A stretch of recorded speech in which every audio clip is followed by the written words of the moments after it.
Oh my gosh. Look at my face. I'm trying to do Botox. Oh my god. Hi guys, I just want to share a Botox procedure that I did a week ago.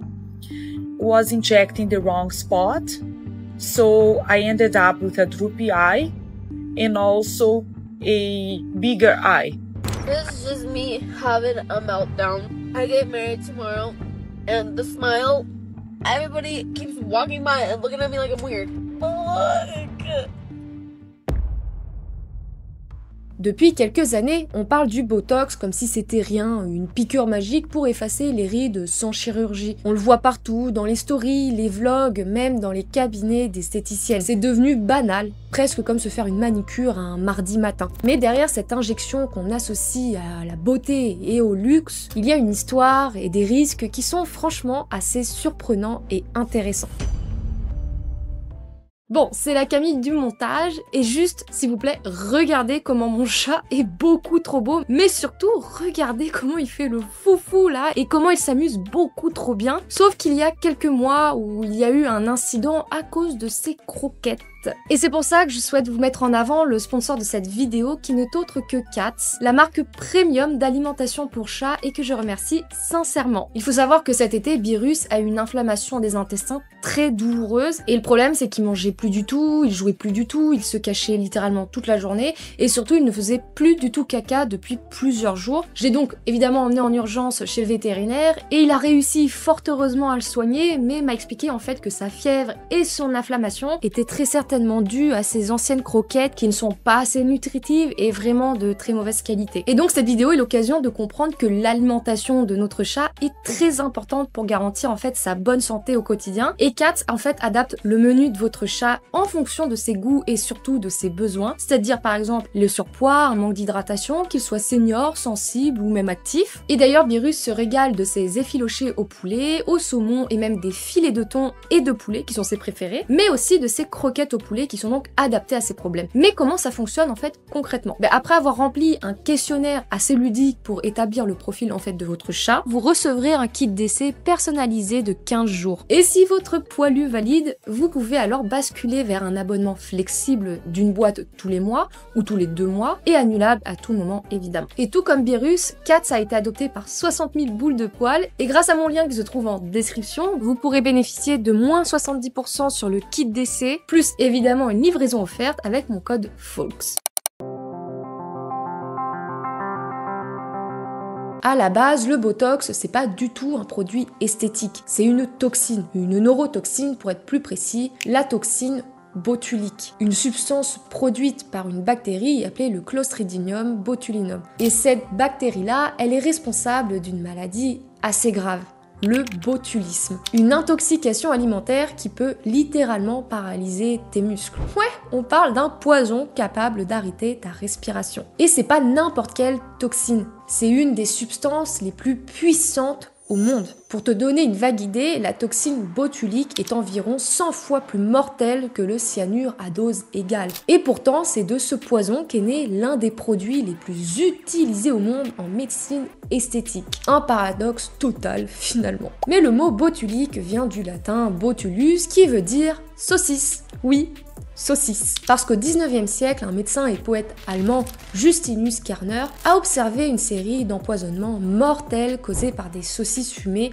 mal conservées, donc avariées. Les gens mouraient d'une paralysie musculaire progressive. Ils ne pouvaient plus parler, ni avaler, ni respirer, et donc cette maladie a fini par s'appeler le botulisme. Une substance si toxique que les Américains envisageaient même d'en faire une arme biologique pendant la Seconde Guerre mondiale. Ils proposaient même de doter des prostituées chinoises de pilules mortelles contenant du coup la toxine botulique, destinées à être glissées dans les boissons des hauts fonctionnaires japonais. Pendant un siècle, la toxine botulique a surtout été un cauchemar pour les médecins et non un outil esthétique. Mais heureusement, il y a aussi des gens qui veulent utiliser la toxine botulique à des fins médicales. Et c'est en 1949 que le docteur Arnold Vincent Burgel, qui travaille à Cambridge à ce moment-là, explique que la toxine botulique bloque la transmission du signal nerveux au muscle, empêchant ainsi sa contraction. Et c'est à partir de là que le produit commence alors à être étudié pour ses effets sur les muscles. Et là, on entre dans la phase vraiment intéressante. Le Botox va d'abord être utilisé en neurologie et pas du tout pour la beauté esthétique. C'est dans les années 70 qu'un ophtalmologue américain du nom d'Alan Scott s'en sert pour traiter le strabisme, c'est-à-dire les yeux qui louchent, mais aussi certains spasmes faciaux douloureux comme la contraction involontaire des paupières. Et c'est un véritable succès, vraiment. Scott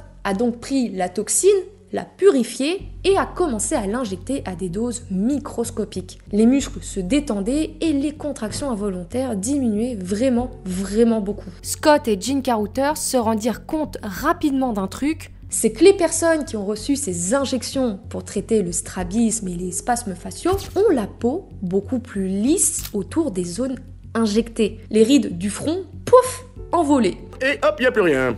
Ils se disent alors qu'ils tiennent peut-être le remède miracle contre le vieillissement. Mais à ce moment-là, personne n'imaginait que cette toxine allait devenir l'un des produits esthétiques les plus populaires au monde. Le produit sera alors baptisé Okilinum, pas très sexy, puis rebaptisé Botox après son rachat par la firme Allergan en 1989. Pour seulement, vous allez rire, 4,5 millions de dollars. Une bouchée de pain quand on sait que maintenant le marché mondial du Botox vaut plus de 7 milliards de dollars en 2022 avec une projection de presque 16 milliards en 2032. Surtout qu'aujourd'hui le Botox est utilisé dans plus de 100 traitements sans compter la chirurgie esthétique et donc s'il avait gardé les droits un petit peu plus longtemps, il aurait été milliardaire. Pas sûr qu'il ait mesuré l'ampleur du truc, notre cher Alan. Et pour ceux qui se demandent, évidemment, il regrette énormément d'avoir vendu sa découverte pour aussi peu d'argent.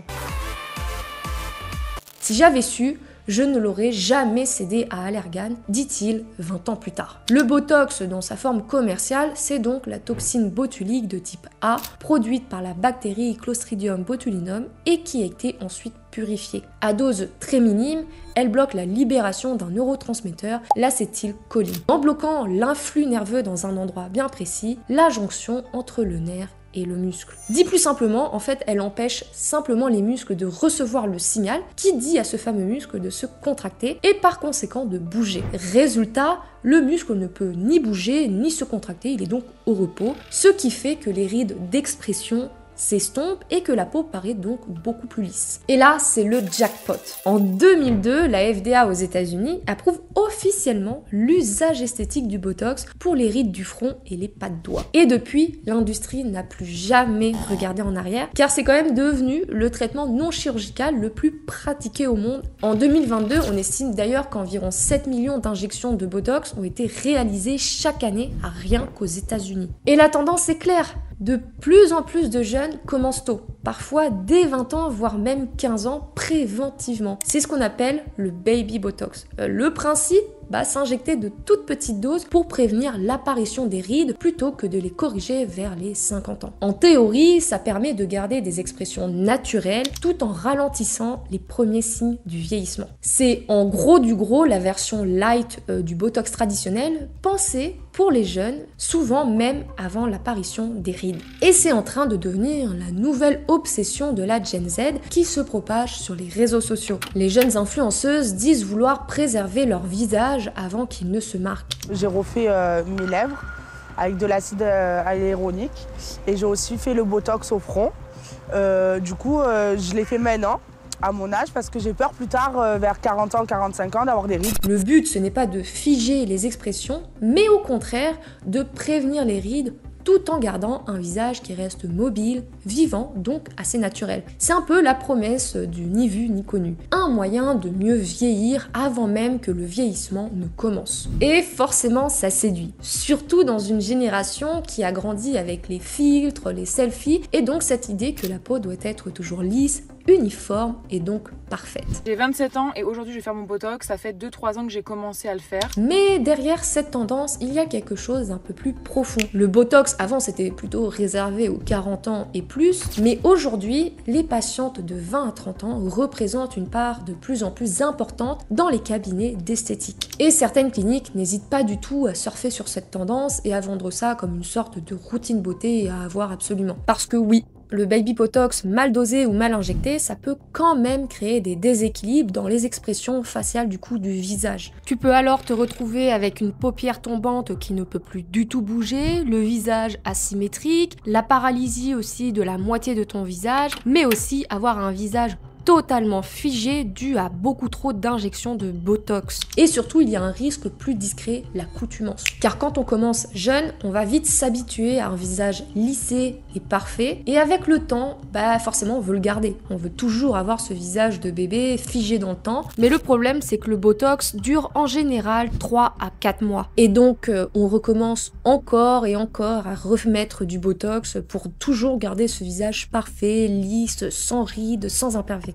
C'est un peu comme un entretien permanent de son visage. Et c'est pour ça que certains spécialistes tirent la sonnette d'alarme. Car trop tôt, trop de fois et fait souvent par des clandestins d'Instagram, les muscles du visage s'habituent à être figés et sur le long terme, ça peut créer un vrai déséquilibre. Un peu comme avec les fillers. Plus on commence jeune, plus on entre en fait dans un cercle vicieux. Et à force de trop figer trop tôt, les muscles de visage perdent en fait leur tonicité et leur rebond naturel. Car il faut savoir qu'un muscle non sollicité s'affaiblit. C'est en fait de la physiologie assez basique. Un muscle qu'on n'utilise pas s'atrophie. C'est un peu comme quand tu te casses la jambe et que tu finis en fauteuil roulant pendant quelques mois et que donc tu ne fais plus du tout fonctionner les muscles de tes jambes.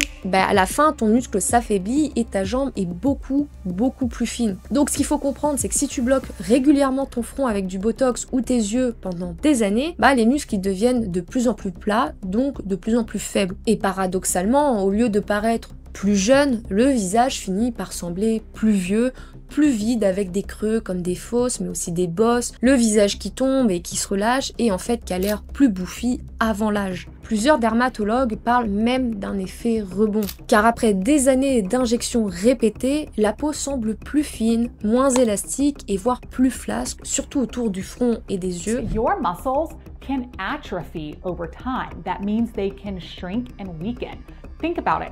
If you don't use a muscle or work that muscle, it shrinks. This can give your forehead a bony look where your skin looks thin and the veins can look more prominent, and you will look much older. This is a very aged appearance. Really thin skin with a very thin atrophied muscle layer sitting right on top of your bony forehead. Ce qui est un peu ironique quand on sait que le but premier était justement d'éviter ce genre d'effet. Ce phénomène est d'autant plus visible quand les muscles du front, par exemple, ne travaillent plus.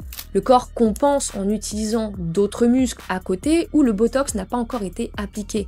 Résultat, tu vas plus plisser le nez, mais aussi froncer les yeux autrement, et tu développes de nouvelles rides ailleurs. Et c'est ce qu'on appelle en fait l'effet compensatoire. En gros, au plus tu figes une zone, au plus les autres s'activent pour compenser, et au final, tu entres dans un certain cercle sans fin. Et c'est là que ça devient assez intéressant, car plus tu bloques, plus ton visage cherche une autre façon d'exprimer et de bouger, et donc plus tu vas ressentir le besoin de mettre du botox à ces endroits, puisqu'au fur et à mesure de forcer avec tes yeux alors qu'il n'y avait pas de botox là, des rides vont apparaître, du coup tu vas mettre du botox pour cacher ça, sauf qu'en faisant ça, ton front par exemple va compenser, donc ensuite tu vas mettre du botox, etc. En fait, ça va être un cycle vraiment sans fin, car il faut vraiment comprendre que notre visage fonctionne comme un système interconnectés. Quand un groupe musculaire ne bouge plus du tout, les autres peuvent se contracter plus qu'habituellement pour en fait compenser le fait que les muscles avec du botox ne bougent plus du tout.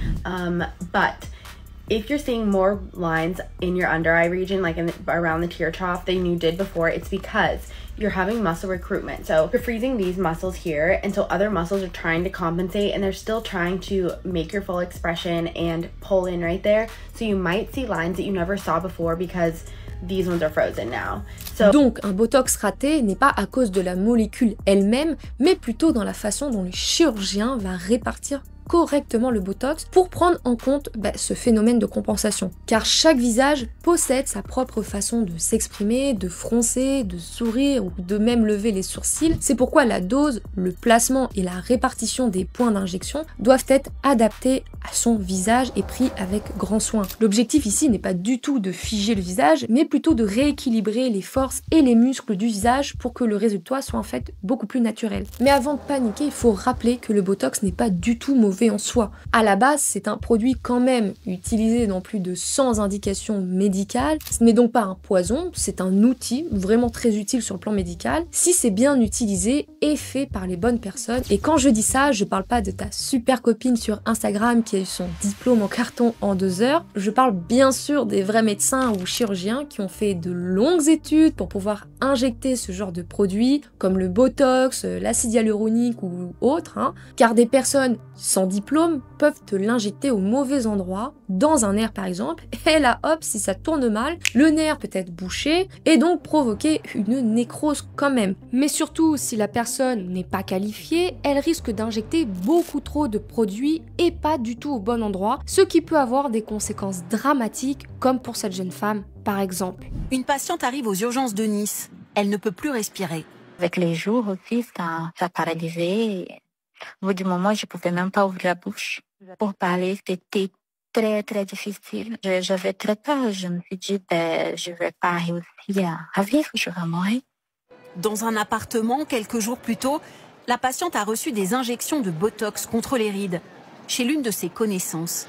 L'injection n'a pas été maîtrisée, donc elle s'est faite dans les muscles profonds du cou, de la base de la langue, et c'est quelqu'un qui arrivait petit à petit à ne plus pouvoir déglutir. Le problème aussi ici, c'est l'usage abusif et la banalisation excessive sur les réseaux sociaux par les influenceurs qui mettent en avant des faux professionnels, donc des clandestins. Elle a été formée par les plus grands, que ce soit en Albanie, que ce soit en Russie. Elle connaît son taf. Mais chérie, j'ai un très bon plan pour vous. Toutes celles qui cherchent quelqu'un pour faire des injections. Parce que oui, aujourd'hui, tu peux te faire injecter du Botox presque partout. Des cliniques low cost se multiplient, certaines sont suivies médicales réelles, et on voit même des coiffeurs ou esthéticiennes proposer des injections à domicile. Et là, c'est clairement un gros non, car l'injection de toxine botulique est un acte médical, point barre. Si c'est mal fait, ça peut provoquer des effets secondaires très sérieux. Par exemple, chute de paupières, asymétrie du visage, difficulté à avaler ou à parler, nécrose, etc. Et vous, le fait que ce soit pas légal, ça vous pose pas de problème? Enfin, c'est-à-dire vous n'êtes pas médecin, vous n'avez pas le diplôme de médecin. Et alors aussi, moi je suis sur l'ordre des médecins tunisiens, ça n'a rien à voir. Donc moi, en Tunisie, il faut juste que je retranscrive mon diplôme ici, et ça pose aucun problème. La jeune femme nie obstinément l'infection de Léa et n'a pas été en mesure de nous montrer son diplôme de médecin tunisien.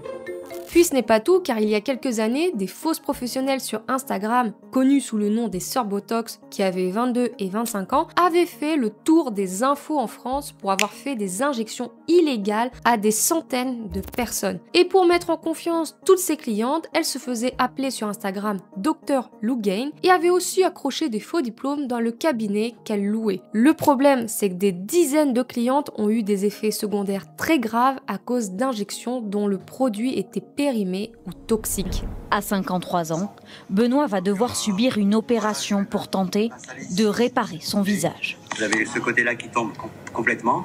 Le matin, je suis obligé de mettre du scotch et le soir, pareil, pour pouvoir maintenir les yeux ouverts. Ce n'est donc pas juste une petite piqûre comme ça. Surtout que quand c'est fait clandestinement, tu sais même pas ce que la meuf a mis comme produit en fait dans la seringue. Ça se trouve, ça n'a strictement rien à voir et ce n'est absolument même pas le vrai produit dedans. Donc c'est ultra dangereux et c'est clairement la roulette russe quand tu vas voir des clandestins trouvés sur les réseaux sociaux. Les coiffeurs sont excellents dans leur domaine, mais pas pour manipuler une neurotoxine. Vraiment pas. Aujourd'hui, est-ce que vous êtes certaine de ce qu'il y a dans vos lèvres? Non. Actuellement, je ne suis pas certaine de ce qu'il y a dans mes lèvres. Il faut donc comprendre que les risques sont très élevés lorsqu'on fait appel à des personnes non qualifiées qui se procurent du Botox non autorisé en France et qui ne savent absolument pas comment l'injecter. D'ailleurs, des dizaines de personnes en ont fait les frais il y a quelques jours puisque suite à un surdosage d'injections illégales, elles ont contracté le botulisme qui, rappelons-le, est une maladie très grave et mortelle dans certains cas. L'ANSM nous met d'ailleurs en garde. Les patients concernés ont présenté des symptômes sévères de botulisme avec en particulier des difficultés respiratoires nécessitant une hospitalisation en soins intensifs. Le recours à des injections en dehors du milieu médical présente des risques majeurs tels que des infections, nécroses cutanées, des réactions allergiques, voire le décès. Il suffit de quelques nanogrammes de toxines botuliques pour bloquer complètement les transmissions nerveuses. Le corps devient donc une sorte de coquille car les muscles ne répondent plus du tout. Et c'est pour ça qu'à forte dose, c'est une arme biologique reconnue par l'OMS. Ce qui est intéressant ici, c'est qu'on est dans une société où on valorise la jeunesse éternelle, la police, l'absence de fatigue, et le Botox devient donc un symbole de self-care. Mais il y a un paradoxe. Plus on cherche à effacer les signes du temps, plus on risque de les amplifier sur le long terme.